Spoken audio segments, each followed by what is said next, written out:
আসসালামু আলাইকুম everyone, it's me Saiful and welcome back to my official YouTube channel stunt Saiful Islam. So guys, আশা করি আপনারা সবাই অনেক বেশি ভালো আছেন এন্ড আমিও আলহামদুলিল্লাহ ভালো আছি। সো রাইট নাও আমি আজকে আমার বাইকের রিভিউ ভিডিও নিয়ে চলে আসলাম। অনেকেই বলছিলেন আমার ফেসবুক পেজে, ইউটিউব চ্যানেলে অনেকেই কমেন্টে বলছিলেন যে ভাই, আবার ইনবক্সেও বলছিলেন যে ভাই আপনার বাইকের একটা রিভিউ ভিডিও দেন। আবার আমিও একটা পোস্ট শেয়ার করছিলাম যে আমার বাইকের রিভিউ ভিডিও দেবো কিনা। তো সবাই ওখানে ম্যাক্সিমামে কমেন্ট করছিলেন যে জি ভাই দেন। তো রাইট নাও এখন আমি চলে আসলাম আমার বাইকের রিভিউ ভিডিও নিয়ে। তো আজকে আমার বাইকের একদম A to Z, কোথায় কোন পার্টস লাগানো হয়েছে, কত টাকা খরচ হয়েছে, কি কি লাগানো আছে, সবকিছু আজকের ভিডিওতে আমি বিস্তারিত বলবো আপনাদেরকে। তো যদিও এখনো পুরোপুরি কমপ্লিট হয়নি আমার মডিফিকেশন, এখনো অনেক মডিফিকেশন বাকি আমার বাইকের, তারপরেও এখন এই পর্যন্ত যা যা করা হয়েছে আমি সবকিছু আপনাদেরকে আজকের ভিডিওতে বলবো। চলুন দেখে নেওয়া যাক কি কি মডিফিকেশন করা হয়েছে। তো সর্বপ্রথম আমি চলে আসি বাইকের হেডে। অনেকে বলছিলেন, মানে অনেকেই কমেন্ট করছেন যে ভাই বাইকের মাথা খুলে এই জিনিসটা কি লাগাইছেন এটা। তো তাদের জন্য বলি, আমার বাইকের সামনে যে জিনিসটা লাগানো হয়েছে এটা হচ্ছে একটা প্লাস্টিকের একটা বোর্ড, মানে ছেলেপেলে ওই যে স্কুলে যে পরীক্ষা দেয় যেটার উপরে হার্ডবোর্ড বলে না কি বলে, যাই হোক। তো ওই প্লাস্টিকের বোর্ডটা এখানে কেটে এটার একটা সুন্দর শেপ দিয়ে বানানো হয়েছে। তো আপনারা চাইলে ওই বোর্ডটা আপনাদের মন মতো শেপ দিয়ে আপনারা এটা বানাইতে পারেন। আর এটা বানাইতে আমার খরচ হয়েছে বোর্ডটা কিনতে লাগছিল 100 টাকা, আর এটা কাটছি আমি নিজেই। আর তারপরে উপরে একটা স্টিকার মারা হয়েছে, এটার দাম নিয়েছিল 100 টাকা। 200-250 টাকার মধ্যে আপনারা এটা বানাই ফেলতে পারবেন, আর 2-3টা নাট লাগতে পারে।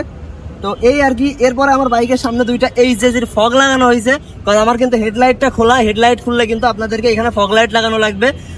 মাঝে মধ্যে বাই এনি চান্স যখন আমার বাইরে রাত্রে বের হওয়া লাগে, বা দেখা যাচ্ছে আড্ডা দিতে দিতে রাত হয়ে গেছে, তখন দেখা যাচ্ছে বাসায় ফেরার সময় অবশ্যই তো মানে একটা লাইট তো লাগে দেখার জন্য। তো দ্যাটস ওয়াই আর কি এখানে দুইটা আমি ফগ লাগাই নিছি। তো এরপরে আমার বাইকটার যে জিনিসটা, সেটা হচ্ছে যে আমার বাইকটা কিন্তু লাল কালারের একটা বাইক ছিল, লাল কালারের RTR। তো বাইকটা ফুললি স্টিকার মডিফিকেশন করা, কালো কালারের স্টিকার দিয়ে ফুললি মডিফিকেশন করে দেয়া। আর এইখানে আমার নাম লিখে দেয়া, ঠিক আছে, এখানে আমার নামটা কাটিং করে লিখে দেয়া। আপনারা এই কাটিং স্টিকার যদি বানাইতে চান আমার পেজে কন্ট্যাক্ট করেন, আমি বানাই দিতে পারবো। এরপরে সামনে আর তেমন কিছু করা নাই, সামনে শুধু রিমটা কালার করা আছে, এখানেও স্টিকার করা সবকিছু। এরপরে আসি আপনার ইঞ্জিনের দিকটাই। তো ইঞ্জিনে আমার এই যে পাইপগুলো দেখতে পারতেছেন, এটা ব্রিদার পাম্পের পাইপ, ঠিক আছে। তো ব্রিদার পাম্পের আসলে কাজটা কি সেটা আমি আপনাদেরকে বলি। ব্রিদার পাম্পটা রয়েছে ভিতরে, জাস্ট আমি দেখাতে পারতেছি না। ব্রিদার পাম্পটা একটা এতটুকু একটা ক্যানের বোতলের মতো লাগে। তো ব্রিদার পাম্পের কাজটা কি সেটা আমি আপনাদেরকে বলি। ব্রিদার পাম্পের কাজটা বাইকটা যখন আমরা হুইলি মারার সময় কিন্তু বাইকটা যখন 90 ডিগ্রি অ্যাঙ্গেলে থাকে বা 80 ডিগ্রি অ্যাঙ্গেলে থাকে, তখন কিন্তু বাইকের ইঞ্জিন অয়েলটা ইঞ্জিনের যে এয়ার ফিল্টার আছে, এয়ার ফিল্টারের লাইন দিয়ে এয়ার ফিল্টারে চলে যায়। তো এয়ার ফিল্টারে ইঞ্জিন অয়েল চলে গেলে, বেশি পরিমাণ অয়েল চলে গেলে কিন্তু ইঞ্জিন সিজ করার একটা সম্ভাবনা থাকে। আর যে যখন এয়ার ফিল্টারে চলে যাবে, এয়ার ফিল্টারটাও কিন্তু তখন নষ্ট হয়ে যায়। তো দ্যাটস ওয়াই আর কি আমরা এই ব্রিদার পাম্পটা লাগাইছি, যেন এয়ার ফিল্টারে কোনো রকম কোনো ইঞ্জিন অয়েল না যায়। এয়ার ফিল্টারের ওই লাইনটা কেটে দিয়ে আমরা ওই লাইনে ব্রিদার পাম্পটা সেট করে দিই, এবং ইঞ্জিনের যেদিক দিয়ে মোবিলটা উঠে ওই লাইনগুলো আমরা ব্রিদারের উপরের দিকটাই দিয়ে দিই।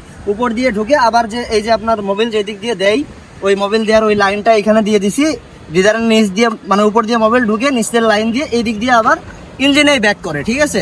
আর একটা গ্যাস পাইপ দেখেন, এই যে এখানে আলাদা একটা পাইপ আছে। এটা দিয়ে বাইক যখন আমরা রানিং এ চলে বাইক, এটা দিয়ে ইঞ্জিনের গরম হাওয়াটা দ্রুত এটা দিয়ে বের হয়ে যায়। তো এটা দিয়ে দ্রুত হাওয়াটা বের হয়ে যাওয়ার কারণে ইঞ্জিনটা অনেক মানে দ্রুত ঠান্ডা হয় আর কি।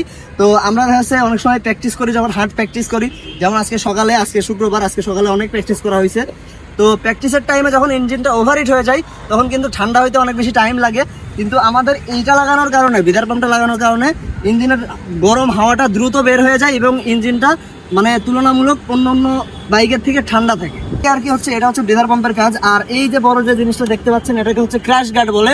তো স্ট্যান্ড বাইকের জন্য একটা ক্র্যাশ গার্ড কিন্তু লাগানো একদম ফরজ, ঠিক আছে। স্ট্যান্ড বাইকের প্রথম কাজ একটা ক্র্যাশ গার্ড লাগানো। ক্র্যাশ গার্ড যদি আপনারা না লাগান, তাহলে কিন্তু বাইকটা যখন ক্র্যাশ করবে, তখন কিন্তু আপনাদের বাইকের পুরো এই যে শেড মেড এইগুলা দিয়ে কিন্তু পুরো শেষ হয়ে যাবে, একদম হ্যান্ডেল বাঁকা হয়ে যাবে। তো এই জন্য একটা নর্মাল বাইক হোক বা একটা স্ট্যান্ড বাইক হোক, স্ট্যান্ড বাইকে একটু বড় লাগে, বাট নর্মাল বাইকেও কিন্তু ক্র্যাশ গার্ড লাগে, কিন্তু ওটা ছোট। আর স্ট্যান্ড বাইকে একটু বড় লাগে, কারণ আমাদের বাইকগুলো একটু বেশি পরে মানে অন্য বাইকের থেকে। এরপরে আসি বাইকের সিটে। তো এখানে সিটটা কিন্তু মডিফিকেশন করা হয়েছে। RTR এর যে আপনার স্টকের যে সিটটা থাকে, সেটা কিন্তু আপনার এরকম থাকে না। সেটা আপনার মানে একদম স্ট্রেট টাইপের থাকে, বাট এখানে সিটটা মডিফিকেশন করা হয়েছে। সিটটা মডিফিকেশন করে আপনার পিছনের দিকটা উঁচু করা হয়েছে। আর উঁচু করার কারণটা হচ্ছে যে যখন আমরা হুইলি মারি তখন যাতে এইখানে আমরা একটা গ্রিপ পাই, আমরা আমাদের মানে মাজাটা যেন এখানে আটকায় রাখতে পারি, এখানে এই জন্য আর কি এইরকম উঁচু করা হয়েছে, যেন হুইলি করার টাইমে এখানে আমরা এসে জাস্ট বসতে পারি এখানে। তো যার কারণে এই পিছনে উঁচু করে সিটটা এইভাবে মডিফিকেশন করা হয়েছে। আর সিট এই মডিফিকেশন করার জন্য কিন্তু বাইকের লুকটাও চেঞ্জ হয়ে যায়। আর তারপরে যে পিছনের এইখানে দেখেন, এইটা হচ্ছে আপনার হুইলি ক্র্যাশ গার্ড, মানে হুইলি বার বলে এক কথায়। তো এইটা লাগানোর কারণ হচ্ছে যে আপনারা যখন হুইলিতে যখন বেশি হাইট উঠে যাবে, মানে প্রথম প্র্যাকটিসের ক্ষেত্রে কিন্তু আপনারা যখন ব্রেকিংটা আপনাদের যখন আসবে না, তখন কিন্তু হুইলি তোলার পরে আপনারা যখন ব্রেকিং করতে মানে অনেক সময় ব্রেক মিস হয়ে যায়, তো তখন কিন্তু আপনারা পিছনে উল্টায় যাবেন। তো উল্টায় যাওয়ার ক্ষেত্রে কিন্তু আপনাদের বাইকের যে ব্যাক প্যানেল থাকে, ব্যাক লাইট থাকে, নাম্বার প্লেট, এগুলো কিন্তু ভেঙে যাবে আপনারা যদি উল্টায় যান। তো এইগুলো সেভ করার জন্য আপনাদের এই ক্র্যাশ গার্ডটা লাগানো। এটাতে বাড়ি লাগার পরে বাইকটা আবার সামনের দিকে হচ্ছে মানে পড়ে যায়, পিছনের দিকে আর পড়ে না। সো দ্যাটস ওয়াই আর কি হুইলি বারটা লাগানো। তো এইটা লাগানোর এই খরচটা আপনার মোটামুটি হচ্ছে 1000 টাকা মতো আসবে। তো এরপরে এখানে দেখেন আমি একটা লাইট লাগাইছি, মানে এটা আসলে গাড়ির কোনো লাইট না, এটা মডিফিকেশন করে এই লাইটটা আমি লাগাইছি এখানে, ব্যাক লাইটটা।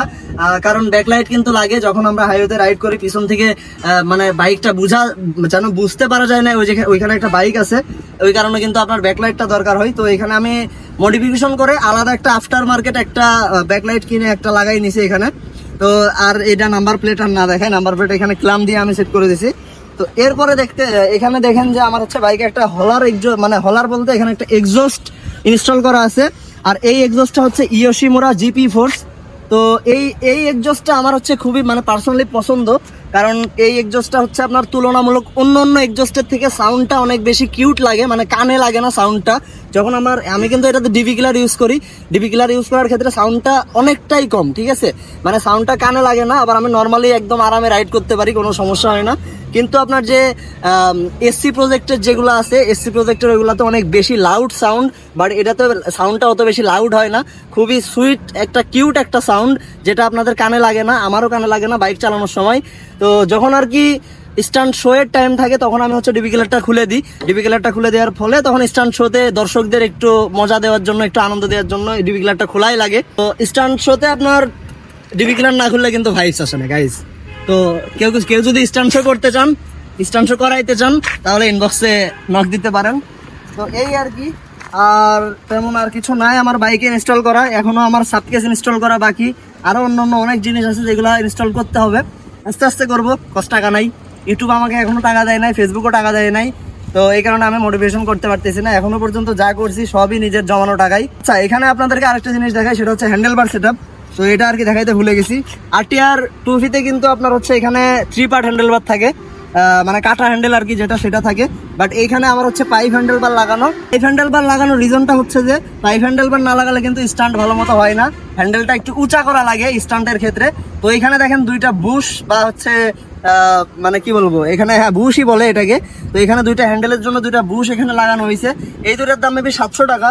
আর এই হ্যান্ডেলটা হচ্ছে FZS এর হ্যান্ডেল, এই হ্যান্ডেলটার দাম আপনার আসবে 800 টাকা থেকে 900 টাকা মতো। তো এই আর কি, এখানে হ্যান্ডেল বারটা সেট আপ করা হয়েছে। এরপরে একটা পিছনে দেখার জন্য একটা মানে 360 ডিগ্রি একটা ভিউয়ের একটা লুকিং গ্লাস এখানে দিয়ে দিছি। লুকিং গ্লাস কি বলে এটাকে জানি না আমি। তো এরপরে আমি হচ্ছে বাইকের সাবকেস লাগাবো, দেন পিছনে আমার হচ্ছে ডিস্ক ব্রেক করা লাগবে। অনেকে বলেন যে ভাই ডিস্ক ব্রেক তো না আপনার বাইক, আপনার হচ্ছে সিঙ্গেল ডিস্কের বাইক, কিন্তু আপনি হচ্ছে সিঙ্গেল ডিস্কের বাইকে কিভাবে স্টান্ট করেন? তো আমি তাদের ক্ষেত্রে বলি আসলে সিঙ্গেল ডিস্কের বাইক দিয়েও স্টান্ট পসিবল। কারণ মানে এজ এ টাইম যখন অনেক আগে বাইক স্টান্ট রাইডাররা ছিল তখন কিন্তু ডিস্ক ব্রেকের বাইক ছিল না, তখন সিঙ্গেল ডিস্কের বাইক ছিল, এবং সিঙ্গেল ডিস্কের বাইক দিয়ে কিন্তু বাংলাদেশে অনেক স্টান্ট রাইডার, ইভেন ইন্ডিয়াতে অনেক স্টান্ট রাইডার সিঙ্গেল ডিস্কের বাইক দিয়ে স্টান্ট করছে, এবং সিঙ্গেল ডিস্কেও হ্যান্ড ব্রেক সেট আপ করে নিয়ে ইন্ডিয়াতে অনেককেই দেখছি স্টান্ট করতে। তো আপনারা যদি ভাবেন যে সিঙ্গেল ডিস্কের বাইক দিয়ে স্টান্ট হয় না, আপনাদের ধারণাটা একদম ভুল। আমি কিন্তু সিঙ্গেল ডিস্কের বাইক দিয়ে হুইলি মারি, ইভেন ফ্লেমিংয়েও ট্রাই করতেছি, এখনো ফুলফিল হয়নি। ফিউচার যখন আমি হচ্ছে ফ্রি স্টাইল লেভেলের স্টান্টগুলো করব, তখন কিন্তু আমার হচ্ছে হ্যান্ড ব্রেকটা লাগবে। তো আমি তখন যে আমার হচ্ছে পিছনে ডিস্ক ব্রেক করে নেব এবং হ্যান্ড ব্রেক সেট আপ করে নিব, যেটা অনেক ব্যয়বহুল, প্রায় 50,000 টাকার মতো যাবে আমার ওইখানেই। জিনিস আছে, এই একটা জিনিস আছে, সেটা হচ্ছে যে ক্লাস। তো ক্লাস লিভারটা অনেকে বলেন যে ভাই ক্লাস লিভারটা এতটুকু কেন? ক্লাস লিভারটা এতটুকু হওয়ার কারণ কি? ক্লাস লিভারটা কেটে কেটে শুধুমাত্র নষ্ট করছেন? তো আসলে এটা নষ্ট করিনি, আসলে হুইলি মারার টাইমে আপনি যদি এরকম 4 আঙ্গুল দিয়ে বা 3 আঙ্গুল দিয়ে যদি এরকম ক্লাচ ধরেন তাহলে কিন্তু হুইলে যখন আপনি টান মারবেন তখন আপনার এখান থেকে হাতটা স্লিপ করবে আর তখন কিন্তু আপনি পড়ে যাবেন। বাট আমরা যখন হুইলি মারি তখন এই যে 3 আঙ্গুল দিয়ে এরকম হ্যান্ডেলটা চেপে ধরি আর 1 আঙ্গুল দিয়ে আমরা হচ্ছে ক্লাচটা কন্ট্রোল করি। দ্যাটস ওয়াই আপনার যখন আপনি 1 আঙ্গুল দিয়ে এরকম চাপ দিবেন, ক্লাচের মাথাটা যদি বড় থাকে তাহলে কিন্তু এই 3 আঙ্গুলের উপরে আপনার হচ্ছে ক্লাচের চাপটা লেগে আপনাদের কিন্তু আঙ্গুলে ব্যথা লাগবে। তো দ্যাটস ওয়াই আর কি এরকম 1 ফিঙ্গার ক্লাচ বানাই নেওয়ার জন্য ক্লাচটা মাঝখান থেকে কেটে ফেলা, এরকম ছোট করে দেওয়া 1 ফিঙ্গার ক্লাচ বানানো। আর 1 ফিঙ্গার ক্লাচ কিন্তু কিনতে পাওয়া যায় স্টান্টের জন্য, যেগুলোর দাম প্রায় 4000 টাকা। বাট অত টাকা ব্যয় করার মতো এখন আমার মানে কোনো দরকার নাই, আপাতত এটা কেটে নিয়ে আমি কাজ চালাচ্ছি। ইনশাল্লাহ যখন আমি হ্যান্ড ব্রেক সেট আপ করবো তখন আবার ওটা কিনে নিব, যদি ইউটিউব ফেসবুক আমার টাকা দেয় তাহলে। তো এই আর কি, আজকের মতো ভিডিওটা এখানেই শেষ করতেছি। ভিডিওটা ভালো লাগলে অবশ্যই একটি লাইক দিয়েন এবং একটি সাবস্ক্রাইব করে দিন যারা সাবস্ক্রাইব করেননি। অলরেডি 13,000 প্লাস সাবস্ক্রাইবার হয়ে গেছে, দ্রুত 20,000 করে দেন, এরপরে 1 লাখ, তারপরে সিলভার প্লে বাটনটা আসবে। আজকের ভিডিওটা এখানেই শেষ করতেছি। সবাই ভালো থাকবেন, সুস্থ থাকবেন, দেখা হবে আবার পরবর্তী ভিডিওতে। So subscribe stunt Saiful, tata, আল্লাহ হাফেজ।